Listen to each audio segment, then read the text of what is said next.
As Tamil Nadu's political drama draws to a conclusion, merger talks between the two factions of the AIADMK, which were to take place today, have been put on hold. Sources tell India Today that Selvam has demanded 2 key cabinet posts for his loyalists. Both factions have appointed a panel to lead merger talks on their behalf. E. Vethalingam will lead the EPS faction panels. Selvam's team has stood firm and repeated its 2 non-negotiable conditions again today. First is the removal of Sasikala and her Manargudi clan from the party. Second, that the government should order an enquiry into the death of former Chief Minister Jayalalitha. We thought it will be very good if we clarify the position once and for all. Our demands are twofold.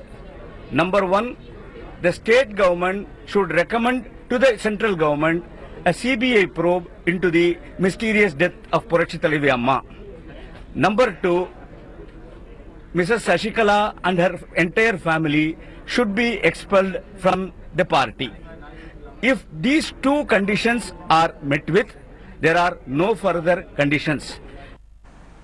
My colleague Akshata Nandgopal is tracking all details of this political development there. Akshata, it does seem that it's not going to be, it's going to be in fact a while before any merger comes into place, because like you were reporting a short while ago, that press conference which clearly suggested that talks have been suspended.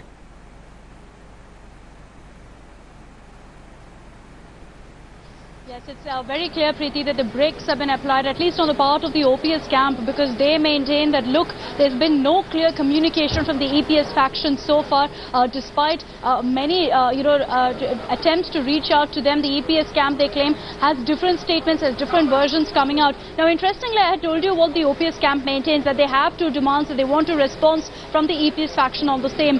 The EPS camp soon after addressed a counter press conference. This is essentially playing out to be a big ego war. So the EPS faction has leveled the same allegations against the OPS camp, saying that their leaders are confusing them, that they don't have a proper statement, that they don't have proper demands in hand to reply to. So the EPS faction has said that, look, to clear out this confusion, there needs to be some sort of basic level talks that are taking place, that we need to sit together on one table, sit across each other and have some sort of a dialogue. But that's not the view that the OPS camp shares. In fact, I will give you that bite soon. I spoke to Manoj Pandyan just about 2 minutes ago, asked him what is your reaction to the fact that the EPS camp is saying this. He's saying that, look, we don't care what they're saying at this point. As long as they reply to our 2 demands, we will not budge as far as the talks are concerned. But primarily, Preeti, one legitimate point that the EPS camp maintained was with regards to the CBI inquiry into Jayalalitha's death. Remember, that is something that's playing out in the court as well. It's something that the court is looking into after a petition was filed by an AIADMK cadre. So the EPS faction maintains that, look, until the court goes ahead with the verdict, we'll have to watch how it plays out in the court, and only then can the government step in. So that was a question that I asked the OPS camp, and they maintain at this point that where there's a will, there's a way. That's exactly what they told me. So at this point, it looks like they've reached some sort of a stalemate as far as the talks are concerned. No middle ground being reached, and this could really pan out for the next few days easily. Right. Well, that stalemate is not new. It happens every other day, doesn't it, Akshata? Let's also bring in our colleague Pramod, who's joining us there. Pramod, I believe, Akshata was at that press conference of the OPS faction. I believe you have news on the EPS faction. Now, what's going on there?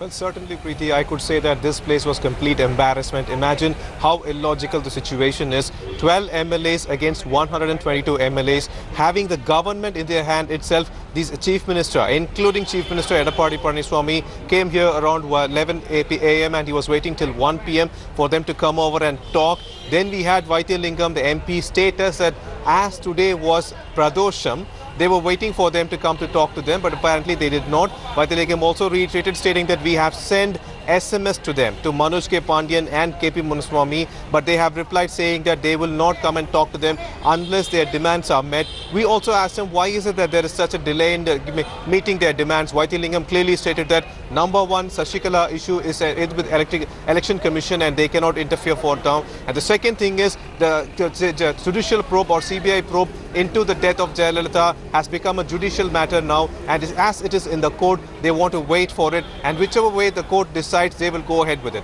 This is how they are bringing out the factor. We also asked him one clear important point, if my camera person can pan up to that spot, you could see that though they have informed that Shashikala has been removed from the party, you can still see her picture on the posters. It became a big issue today. We asked them, we got information from sources from OPS side stating that they still don't trust EPS because Shashikala's pictures everywhere. C.V. Shanmugam clarified saying that if and only then they come to sit and talk with us, only then we can bring a point. They are even ready to remove these posters only when they are ready to come and talk to them, Preeti.